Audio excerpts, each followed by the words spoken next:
ఏంటండి ఆలోచిస్తున్నారు? కుటుంబాన్ని నేను జాగ్రత్తగా చూసుకుంటాను, మీరు క్షేమంగా వెళ్ళిరండి. అమ్మా, నాన్నను పంపించుకు, నాతో పాటే ఉంటాడు. నాన్న వెళ్ళకు.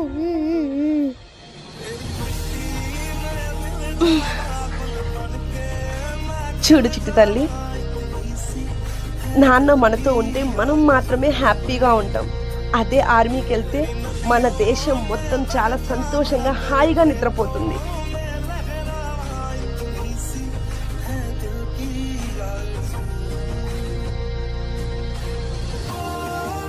ఏంటత్తయ్యా, మందులు వేసుకునే టైం అయింది, ఇంతవరకు భోజనం కూడా చేయలేదు.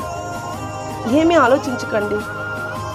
ఏంటి మామయ్య, ఇంకా మీ ఫ్రెండ్స్ దగ్గరికి వెళ్ళలేదా? ఈ టైం అయితే కబుర్లు చెప్పుకుంటూ ఉంటారు కదా. అందరికీ ధైర్యం చెప్తున్నాను, కానీ నాకు చెప్పే వాళ్ళెవ్వరు.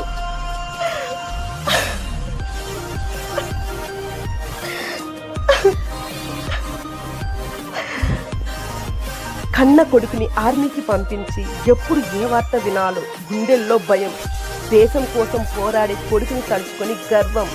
ఇలాంటి గొప్ప సైనికుల్ని కన్న తల్లులందరికీ మదర్స్ డే శుభాకాంక్షలు. జై హింద్.